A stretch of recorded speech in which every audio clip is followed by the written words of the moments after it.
Vamos a proceder con la parte restante del tema de atenuación. Nos quedamos aquí en los mecanismos extrínsecos. El primero de ellos es la absorción por la presencia de impurezas tipo metálicas que se presentan como cationes metálicos. Sus concentraciones deben estar por debajo de 1 parte por billón. Eso es lo que significa ppb. Este tipo de impurezas se presentan por contaminación del material durante el proceso de fabricación, al momento de estarse fundiendo los materiales correspondientes al núcleo y a la cubierta. Por ejemplo, estos son algunos metales que podrían encontrarse contaminando el núcleo. Sus zonas de mayor atenuación, que son los picos de resonancia, se encuentran en la zona de los milímetros. Están relativamente cerca del infrarrojo cercano que se utiliza en la fibra óptica. Y de este lado derecho, tenemos el pico de atenuación que le corresponde, que va desde 0.1 hasta 2.7 decibeles por kilómetro. Entonces, aunque no se encuentran exactamente en la zona del infrarrojo, recuerden que las colas de resonancia presentes se extienden por todo el espectro electromagnético y pueden afectar visiblemente a la transmisión en el infrarrojo cercano. Una medida que se utiliza para evitar la presencia de metales contaminantes es utilizar el método de fabricación que sería el que nosotros vimos por preforma, cualquiera de ellos. De esa forma, no tiene por qué existir contaminación de metales. Incluso en el doble crisol se utilizan ya crisoles de cerámica o de sílice para evitar que se presente algún tipo de contaminación, que era algo que sí ocurría al principio en aquella gráfica que tenemos para la atenuación de los años 60, cuando fue hecha, era lo que estaba ocurriendo, había todo tipo de contaminación en el material y por eso daba unos niveles de atenuación tan exagerados, que teníamos más o menos desde 1 decibel hasta 5 decibeles en el caso de la ventana 1. Otro tipo de contaminante, digamos, o otro tipo de pérdida que también afectaba mucho a la fibra óptica, en la actualidad pues ya no se presentan este tipo de contaminaciones, mucho menos se trabaja con fibras que llegaran a estar contaminadas ya sea con metales o por la presencia de iones de agua atrapados en el núcleo, cuya concentración debe estar por debajo de 0.01 partes por millón. En este caso estamos en ppm, que serían partes por millón. Aquí lo que ocurre es que queda atrapada humedad dentro del núcleo de la fibra y presentan entonces difusión por la presencia de este tipo de contaminantes. Del mismo modo, se puede utilizar a la preforma para evitar que se presente este tipo de atenuación. Aquí en la gráfica tenemos su progresión a lo largo de los años. En los años 60, como habíamos visto en la gráfica de la atenuación para las 3 ventanas de trabajo, tenemos que en los años 60, pues la contaminación, cualquier tipo de contaminación que estuviera presente en el núcleo de la fibra, ocasionaba una atenuación bastante exagerada. Entonces, aquí aparece desde 1975. Como ven, pues la atenuación también es aquí muy elevada, sobre todo en la ventana 3 que se encuentra en esta zona. Ya para 1980 se reduce bastante, pero sigue siendo demasiada atenuación para considerarse una fibra óptica adecuada para la transmisión. Es a partir de 1988 que ya más o menos los niveles de atenuación en cada una de las ventanas pues son más aceptables. Recuerden que en los años 80 fue cuando aparecieron las primeras versiones comerciales de fibra óptica. Y bueno, en la actualidad, en 2022, ya tenemos niveles de atenuación por debajo de los 0.1 decibeles por kilómetro. Entonces, no se trabaja con fibras que llegarán a tener este tipo de contaminación, aunque es muy raro que algo así pueda ocurrir, porque la agitación térmica durante el proceso de fabricación impide que se quede atrapada agua porque se evaporaría inmediatamente. Por ejemplo, en el caso de la preforma, ustedes saben cómo se lleva a cabo el proceso de inyección del gas que va a conformar el núcleo de la fibra. Entonces, es muy poco probable que llegara a estar contaminado con agua.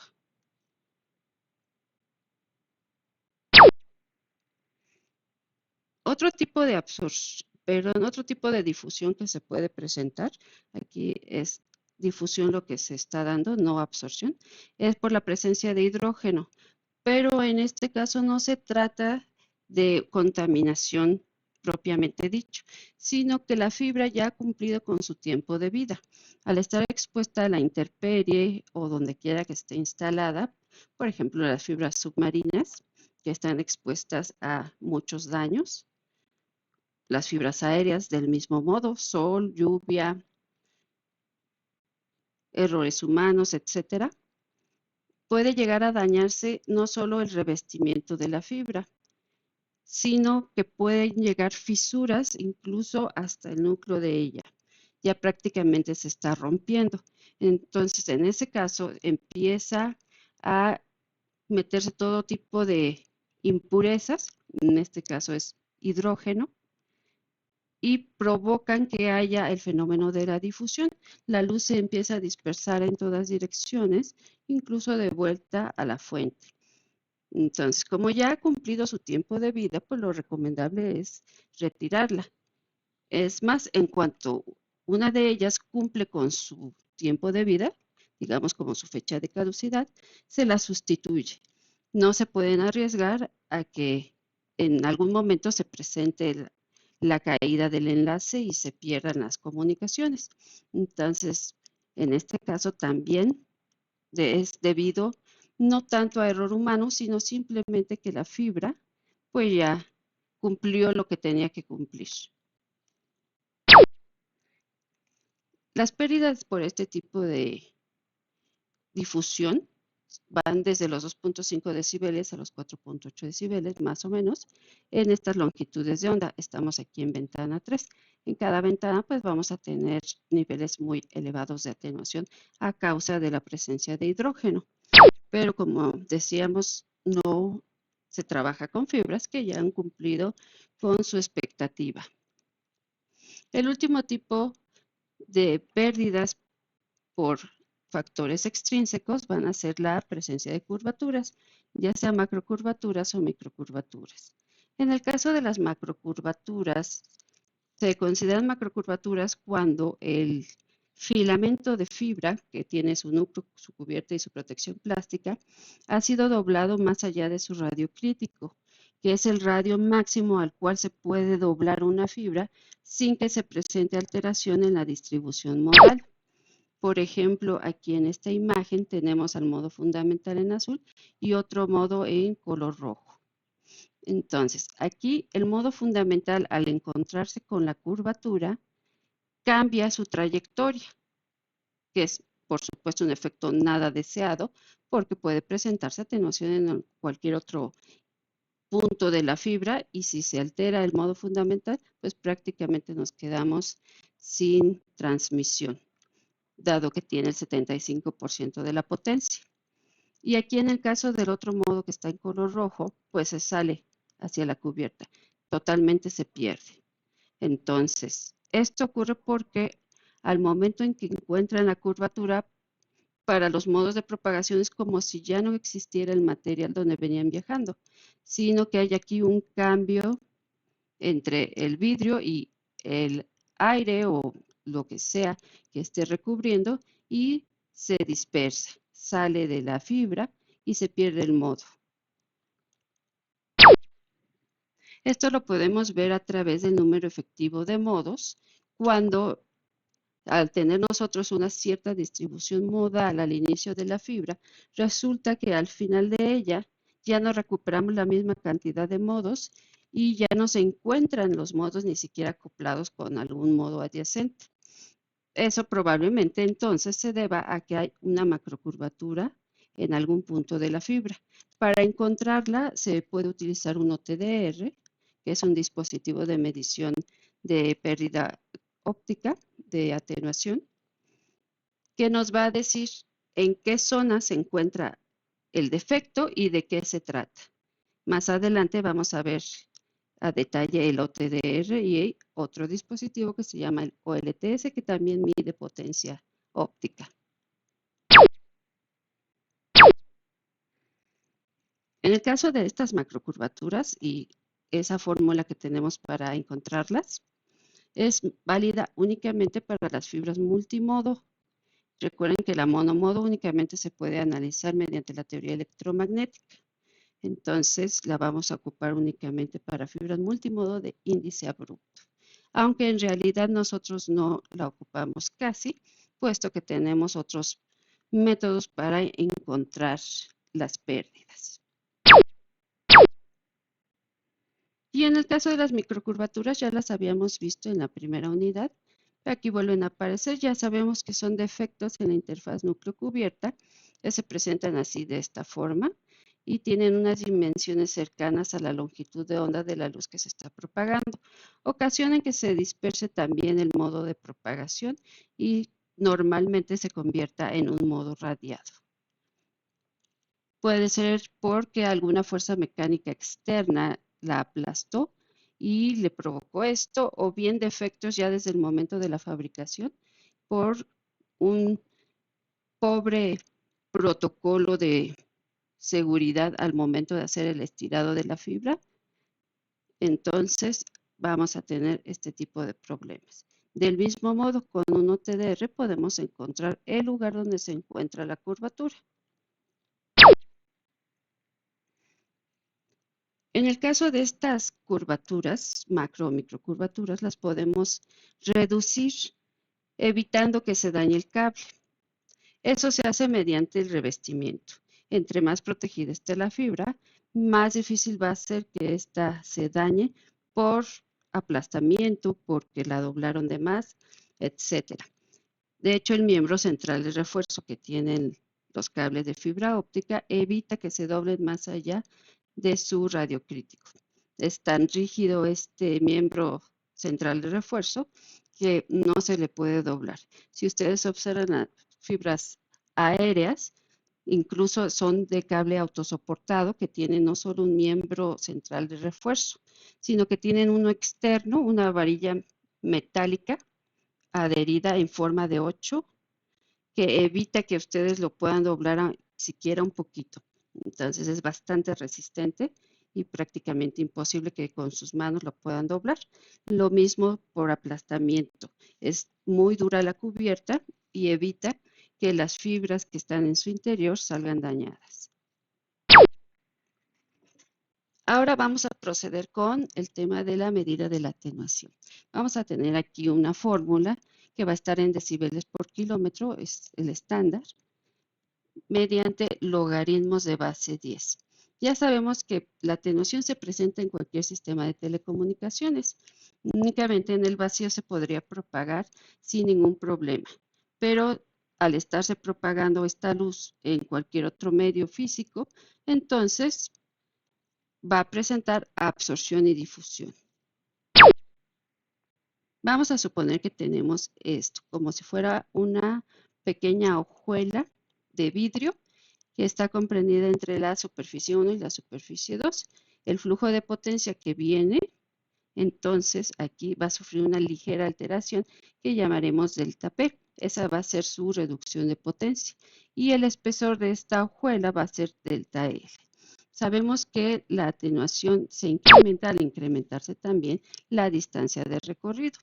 Entonces aquí ya va a aparecer alfa, que es el coeficiente de atenuación total. Para que podamos nosotros extraer aquí ese coeficiente, necesitamos hacer algunas adecuaciones. Entonces, podemos hacerlo mediante el logaritmo natural, aunque no es lo más adecuado, puesto que las unidades que nos va a proporcionar este logaritmo son de este tipo. Entonces, así no nos es útil, necesitamos hacer una forma estándar, que serían decibeles por kilómetro. Aquí inclusive está a 100 metros, esto está en metros, por eso no nos sirve de esta manera. Entonces, vamos a utilizar logaritmos de base 10. Aquí sí, ya el coeficiente de atenuación se ve mucho mejor, aunque sigue en metros. Vamos a requerir entonces que se encuentre en kilómetros. Para eso vamos a hacer la referenciación de 1 decibel, 1 kilómetro y la potencia a 1 watt. Entonces, finalmente vamos a llegar a esto. Aquí en esta fórmula, únicamente en esta, las longitudes se tienen que expresar en kilómetros para que les dé el resultado correcto. Si lo ponen en metros, pues les va a quedar como estaba aquí de este lado. Entonces, aquí sí vamos a tener watts acá arriba y kilómetros aquí abajo.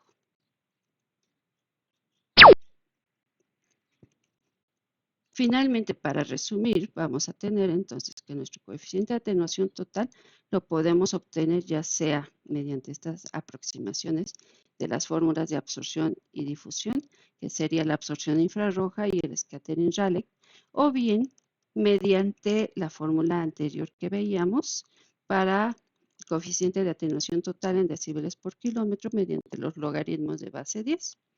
Entonces, los extremos de atenuación pues son bastante exagerados.